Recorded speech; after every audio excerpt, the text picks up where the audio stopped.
Well, today I want to welcome a good friend, Cindy Beall, to the Awesome Marriage Podcast. Cindy, it is so great to have you here. We love Nancy and I love you and Chris. We've been friends for a long time now, and what a great honor it is to have you today on the podcast. I am so glad to be here. Thanks for having me, Kim. Well, in this one, we're going to go to the book that came out a few years ago now, I guess, Healing Your Marriage When Trust is Broken, Finding Forgiveness and Restoration. So in this book, it's helped so many couples, so many women. Can you talk a little bit about the book and just a little bit about your journey and Chris's journey together? Yeah, so in 2002, we moved to Oklahoma City area to be a part of Life Church. And my husband was the worship leader at Life Church and our second location.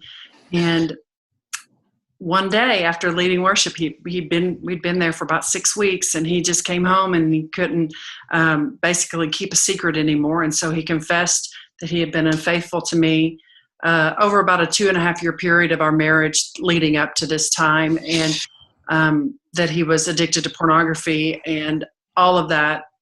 If that wasn't enough, the final blow was that one of the women was pregnant, and he's pretty sure that he's the father. And so that whole experience and situation led obviously to the darkest time of our lives. And through that, God began to heal us. And obviously we stayed together, and God did a miracle, and we submitted to God's authority. And then within that first year, Kim, I had enjoyed writing, and I knew that God had called me and said, "You will write a book about this." And so that's where the book came from, and it was published 9 years later. So we had 9 years of healing and health to be able to write that book.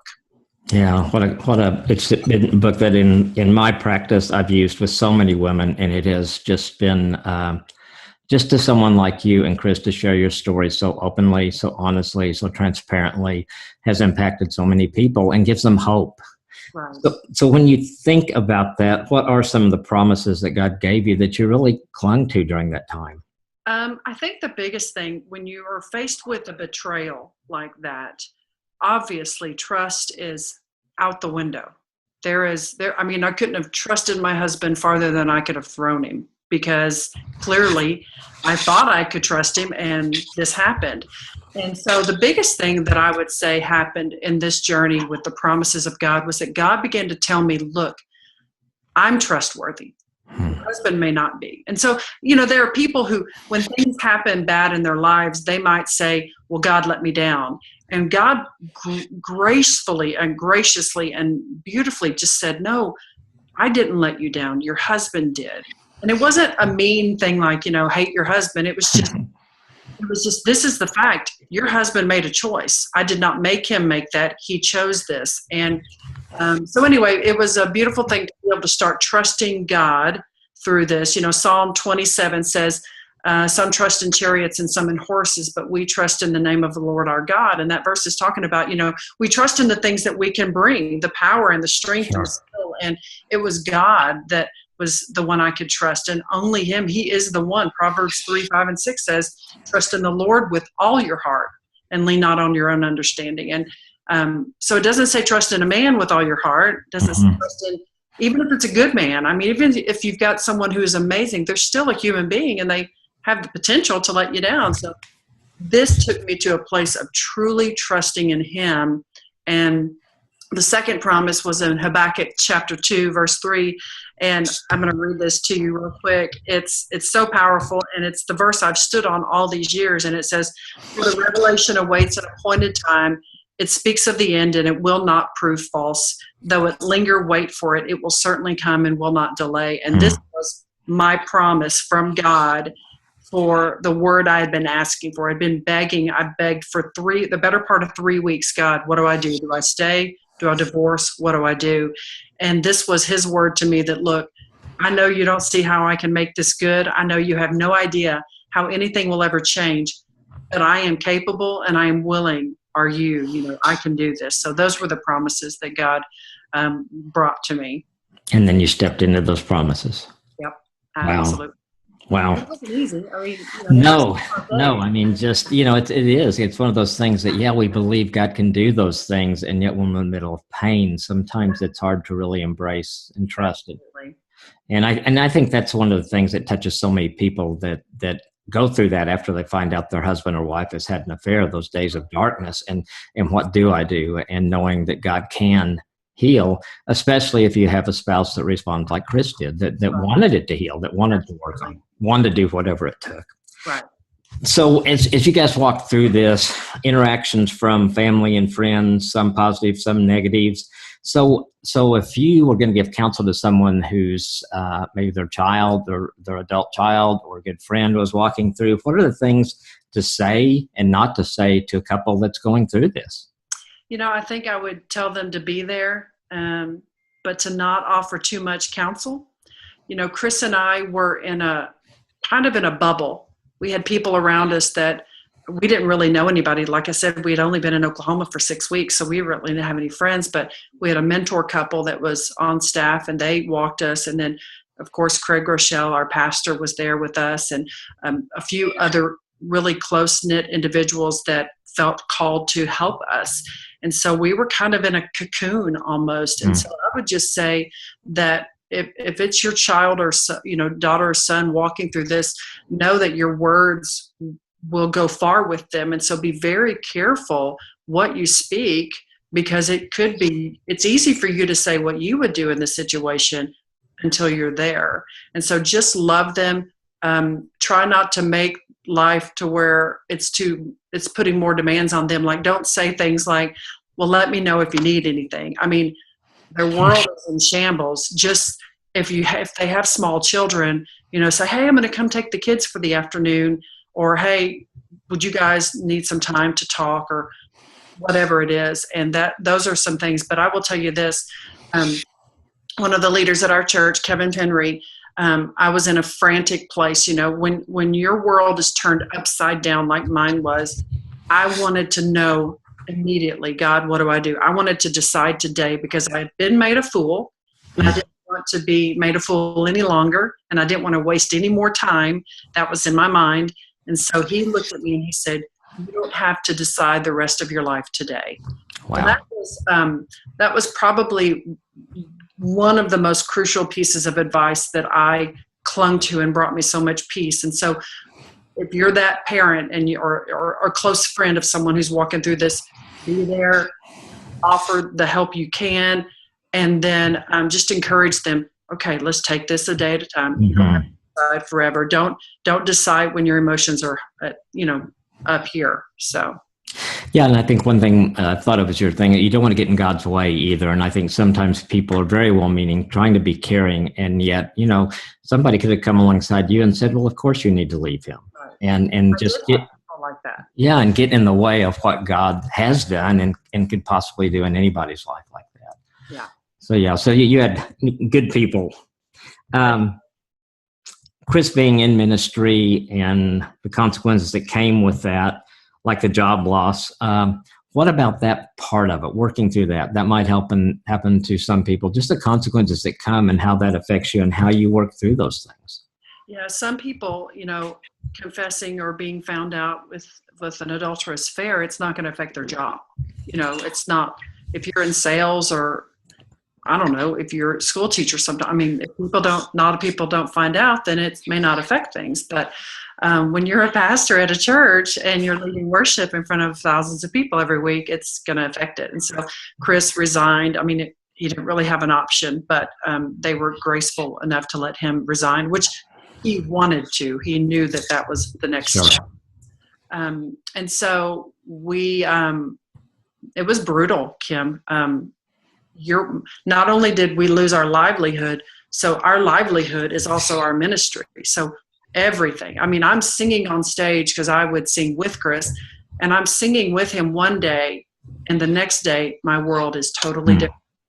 Not only do I not have the ministry, I don't have the security of a paycheck or health insurance, or what are we going to do next? How are we going to do it? We just moved here. We just bought a house. We had closed on our house 4 days before his confession. And so just everything is upside down and there's a lot of consequences. But I would just say God is faithful. We trusted him. We didn't understand. We didn't know how it was going to work. We did go into some debt financially, which we didn't want to, but it wasn't because of overspending. It was under earning. Mm-hmm. We did everything in our power to try to get back out of that. But, God was faithful. And even through some moments of going into debt, he was still faithful and would send a check when we needed to. And then he provided jobs for us, which didn't pay as great, but they provided. We didn't have a lot, but we could feed ourselves and take care of our son, and we could heal. And that was what we needed, was a situation to heal in, a scenario.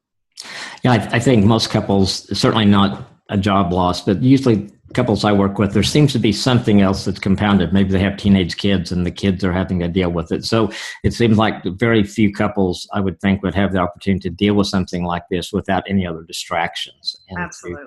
And, our son we only had one son at the time, and he was only 3. So we didn't have quite that much to deal with him, but there's just a lot of consequences from our actions that, our sinful actions. There are consequences, and it's hard.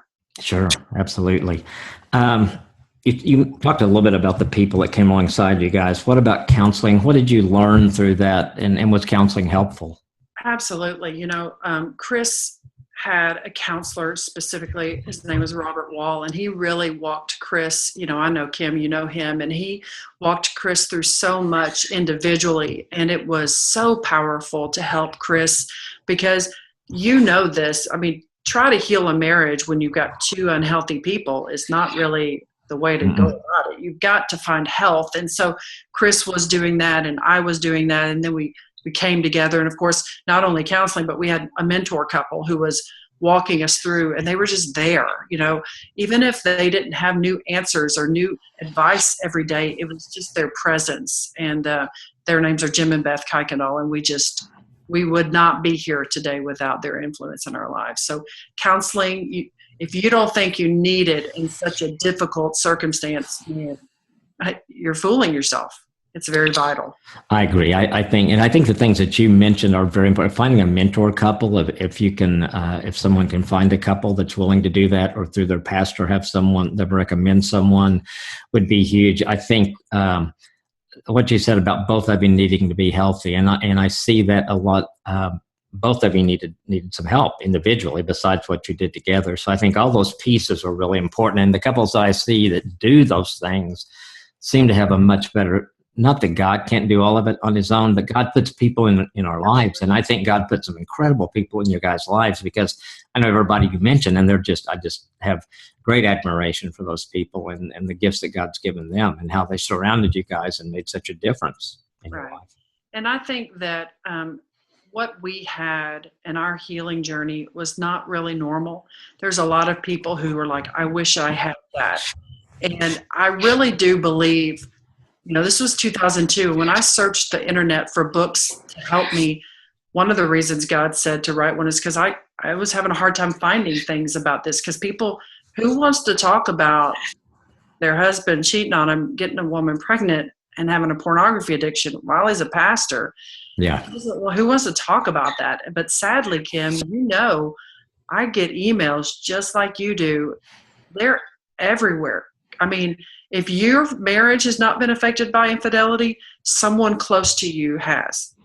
Absolutely. So your marriage may not have been, but a best friend, a sister, someone, and it's just rampant. And so I know that God provided that network of people to help Chris and I heal well, so that we could steward our story and offer hope. Because sure, I could have walked away from the marriage and divorced, and I could have found a lot of blessings from God after that, but I believe God had something else in store, and so I stayed. Well, I think your story, because of all the things that went into it, with especially even have a child coming out of that, where I think people realize that, gosh, God did that, and so he can do so much. And I think I hope there's more resources now than when you guys first went through that, because the fact that there are so many affairs, and and people realize, man, we need to help people with that. And so I would encourage people to certainly take advantage of the resources out there, of course, your book and others, but a mentor couple, people that will walk around you, pray for you, people that you trust. And it's interesting, I had a lady come in, I think it was last week, and her husband's not in the affair, they're struggling with some things. But she had like in the last month, like 2 or 3 friends going through this. And she looked at me and she said, is this an epidemic? And I thought, yeah, I think it is. It is. And I think that's where the enemy is attacking Christian couples so strong now is in our marriages. And we got to fight back. And you guys did well at doing that. What about extended family, people in your life? How did you handle what they were dealing with as you and Chris were dealing with things? Well, we exposed this to everyone. There was no secret. I mean, it was a pretty public thing. Pastor Craig spoke about it from stage the week after. He didn't give all the details, but he let people know of his unfaithfulness, and so they could come behind and rally behind us and cheer us on and help us, and they did. And it was a beautiful representation of what the body of Christ should do. You know, a lot of times we kick people to the curb when they sin. And we really need to the church has to be a hospital. And that's what they were to us instead of, a judgment center. So it was really, they were not a courtroom. They were a hospital, which we appreciated. But as far as, our family, man, it was hard to tell them. I remember Chris telling his dad and crying on the phone, and his dad was so loving and kind and it was beautiful. Of course, they were heartbroken. My mom was sad, but I will say they handled it really well, and they did not call us and get mad or say, I wish you would do this differently. And Chris, when he finally did see my mom face to face, he did apologize to her for hurting her girl, Yeah. My father's passed away, so he didn't deal with that. But, he even apologized to my brothers. And so, I think it's just, it can't be the wounded couple's responsibility to help their extended families heal. Now, your children, that's a different thing because it's immediate. It's right there in your home. But, it can't be. I mean, if I lose a child, my mom is not going to expect me to come help her heal from the loss of her grandchild. Mm-hmm. She's going to hopefully find people to help her deal with it so that she can be support to me. That's the way it should be in this kind of loss. The losses are not the same, but it's still a significant loss to have a marriage betrayal. So that's what I would just encourage people to it's not your responsibility to make sure everybody else is okay, or your healing will be stunted. I think there's so much wisdom in that. It's enough to just take care of yourself and what you're trying to get healthy through this. You just, and let God take care of those other people. Since you guys have been so vulnerable and transparent about all this stuff, and obviously over the years since the book, so many people have reached out to you about their own marriages. As you hear people's stories, how do you keep from reliving your own hurts and pain every time somebody writes you? Kim, you know that phrase, there's water under the bridge? I have told this story and shared this story hundreds of times in the last 14 years. And I can joke about it now because it's, like I said, it's been 14 years, but sometimes I'll be meeting with someone and maybe they don't know my story, and I'm like telling them, and I'm like, oh, hey, did you want to order lunch real quick? So like I can shift, from telling the most devastating thing that I've ever walked through to, oh, did you need key lime pie? And they're like, what? They're surprised. So tremendous healing has occurred. And one of the things that I stand on and believe wholeheartedly, and I take it straight from Scripture, is that if we want to heal in our lives of a certain event or circumstance, I believe there is a level of healing that won't occur until we minister out of a place of great pain. Mm. And so 2 Corinthians, I'll read this to you real quick. 2 Corinthians says, in chapter 1, verse 3 and 4, it says, "Praise be to the God and Father of our Lord Jesus Christ, the Father of compassion and the God of all comfort, who comforts us in all our troubles, so that we can comfort those in any trouble with the comfort we ourselves receive from God." And my mentor, Beth, gave me this verse like 2 or 3 weeks into our story, before I had even decided to stay married. And she said, "Breathe that." And I immediately wept. And I knew that God said, "You will help other people." And so that's why I tell the story. And I believe that because we have helped others, or at least tried to help others and inspire other people, God has brought more healing. And so when I do tell the story, I don't go back. I mean, like, I can go back mentally, but like my heart doesn't go back, because I really, someone said that you've healed from something when you can look back on it and it's a fact. And so I'm not saying that, if you have another significant loss and you look back and it still hurts a little bit that you haven't healed, that's not what I'm saying. But like, I really do feel like I have really healed from this, and that Chris and I have both healed tremendously. So I think that ministering out of that place that once brought terrible pain has brought a tremendous amount of healing in our lives. Yeah, that's powerful. Yeah, I had a lady tell me one time, she was describing hers, and she said, it was such an open, festering wound for so long, and now it's a little scar. Yeah. There's a reminder, yes, it happened, but it's not the pain that was there at one time, which I think is just a tribute to God and what he can do in his power of healing. And, basically what I'm saying is this is our spiritual pay it forward obligation, according to this verse. And so it's why the mother who lost a son to drunk driver is now helping with legislation. Yeah. It's why someone who's experienced a limb loss, and now they're ministering to other people who are losing a leg or an arm. So it's just that whole ministering out of a place of great pain that really does propel our healing to a deeper level. Mm-hmm. Absolutely. Well, as you guys have healed, moving back into ministry, Chris is now the campus pastor at the largest life church that there is. Your ministry has just exploded. What was it like moving back into ministry?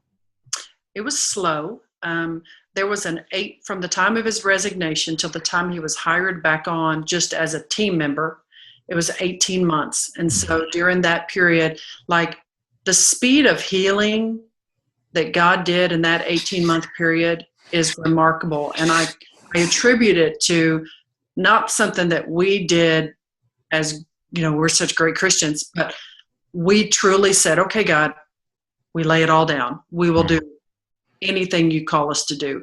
And so that's what we did. We really did surrender. And so, people say, "Oh, I could never do what you did." And I mean, let me tell you, surrendering was the hardest part, mustering up that to be able to finally stop white knuckling whatever it is you're doing. And so I'm telling you, it was a brutal process of surrender. And once we did, the healing happened. So we joined.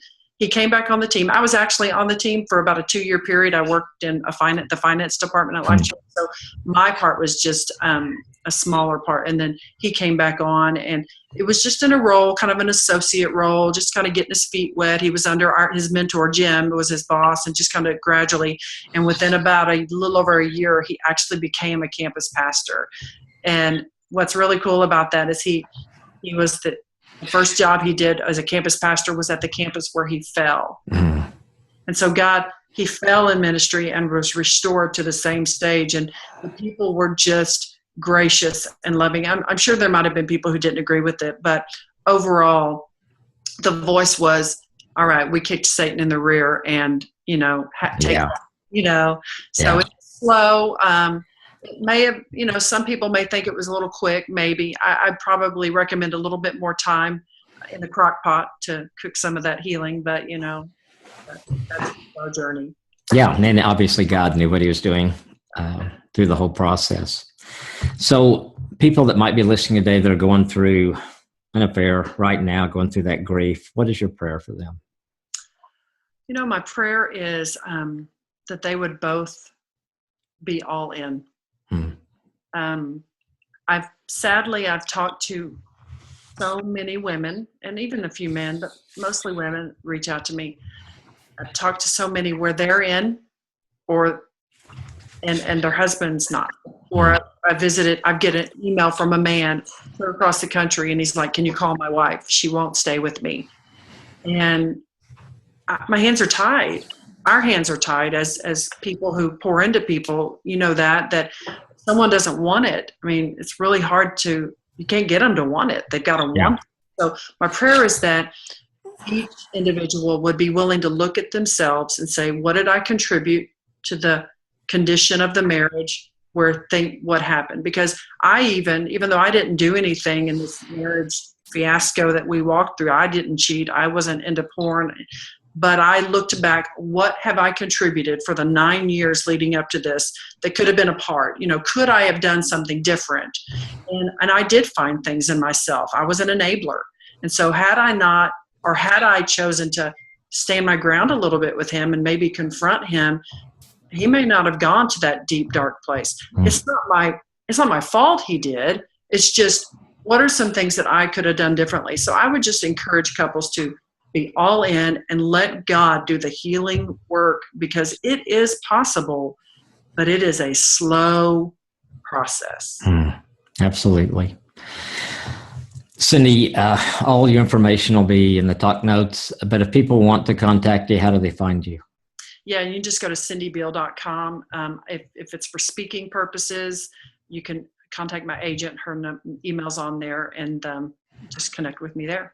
Yeah, a lot of good stuff there. Thank you so much for spending time with us today and being on Loss of Marriage Podcast. My pleasure. Thanks, Kim.